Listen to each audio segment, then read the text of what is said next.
வணக்கம் அன்பர்களே.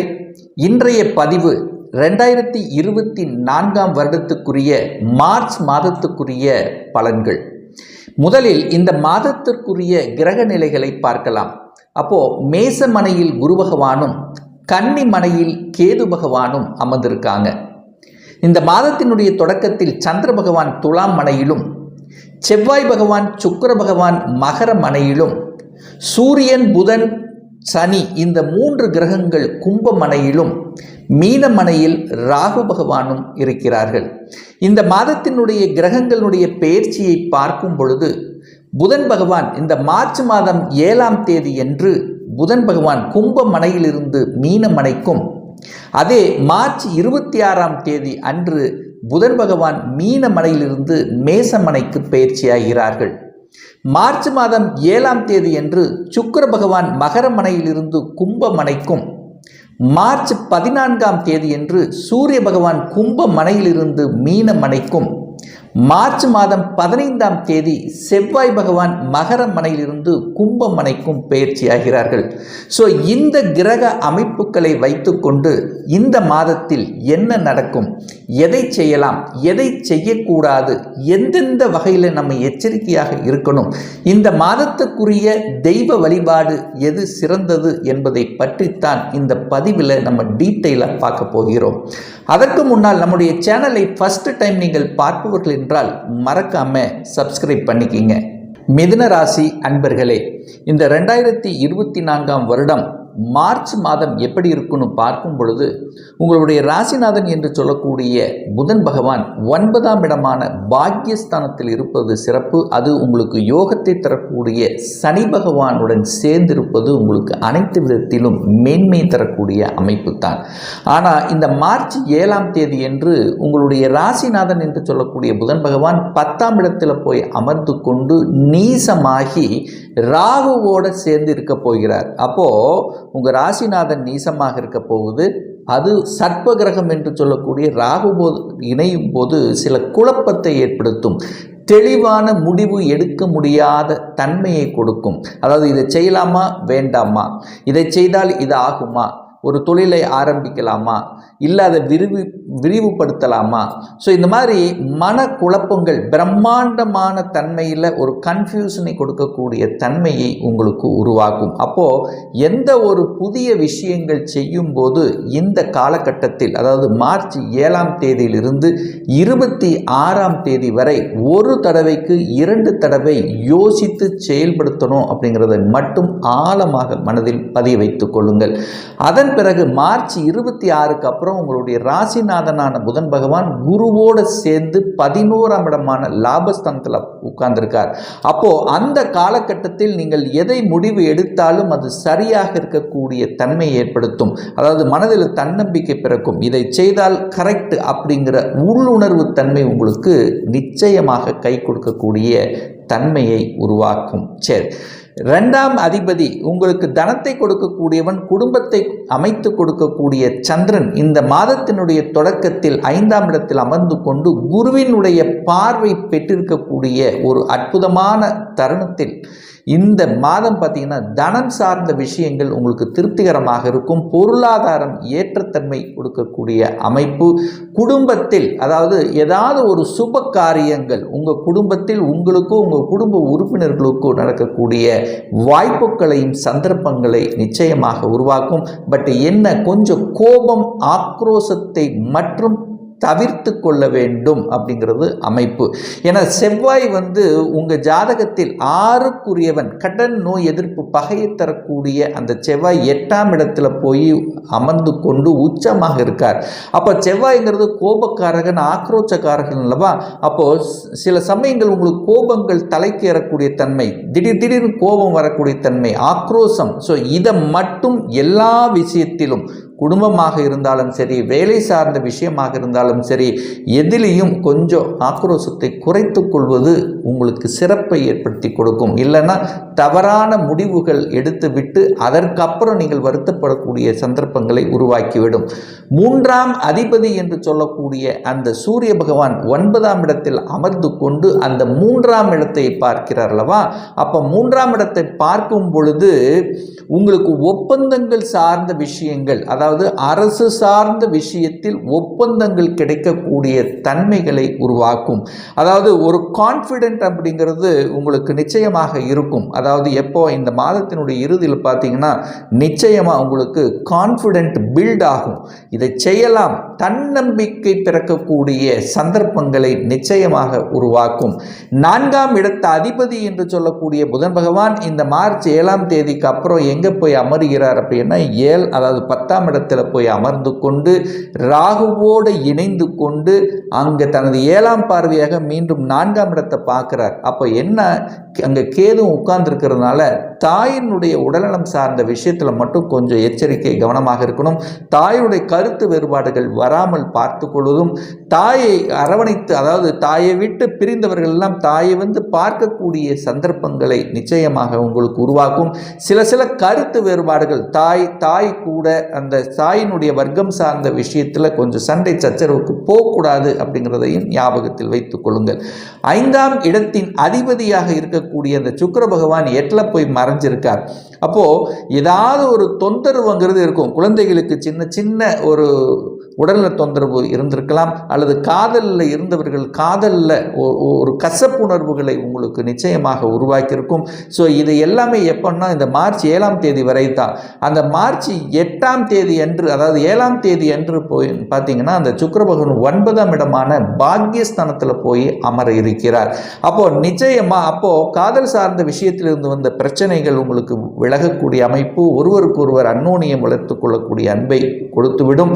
அதே சமயத்தில் குருவினுடைய பார்வையும் பெற்றிருக்கின்ற காரணத்தால் ஒரு சிலர் காதலர்கள் காதல் திருமணம் செல்லக்கூடிய வாய்ப்புகளின் சந்தர்ப்பங்களை உருவாக்கும். குழந்தைகளுடன் இருந்து வந்த கசப்புணர்வுகள் விலகக்கூடிய தன்மை, பூர்வீகம் சார்ந்த விஷயத்தில் இருந்து வந்த தொந்தரவுகள், பிரச்சனைகள், சகோதர சகோதரிகளுக்கு இருந்து வந்த பிரச்சனைகள் எல்லாம் விலகக்கூடிய சந்தர்ப்பங்களை உருவாக்கும்.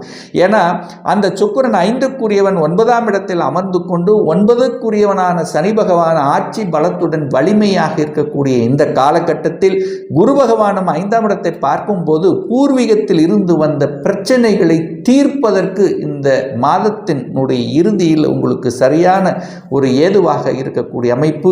பெரியோர்களினுடைய ஆசீர்வாதங்கள், பெரியோர்களினுடைய துணையோடு அவர்களுடைய பேச்சுவார்த்தையின் மூலமாக சரி செய்யக்கூடிய சந்தர்ப்பங்களை நிச்சயமாக உருவாக்கும். பதவி சம்பந்தப்பட்ட எனக்கு பதவி உயர்வு வேண்டும், ப்ரமோஷன் எனக்கு கிடைக்கணும் என்று இருக்கின்ற இந்த மிதுனராசி என்பவர்கள் இந்த மாதத்தினுடைய இறுதியில் ஒரு நல்ல செய்தி, சந்தோஷமான செய்தி, மகிழ்ச்சியான செய்தி உங்களுக்கு கிடைக்கக்கூடிய சந்தர்ப்பங்கள். குழந்தை பிறப்பு சம்பந்தப்பட்ட விஷயத்தில் தடைப்பட்டு கொண்டிருந்தவர்களுக்கு இந்த மார்ச் 7ஆம் தேதிக்கு அப்புறம் ஒரு நல்ல செய்திகள், உங்களுடைய குழந்தை சார்ந்த விஷயத்தை இதுவரைக்கும் ட்ரீட்மெண்ட் எடுத்த பிரச்சனையாக இருந்தது, ஏதாவது ஒரு ரூபத்தில் தொல்லை கொடுத்து கொண்டிருந்த விஷயங்கள் உங்களுக்கு சரியாகக்கூடிய சந்தர்ப்பங்கள்.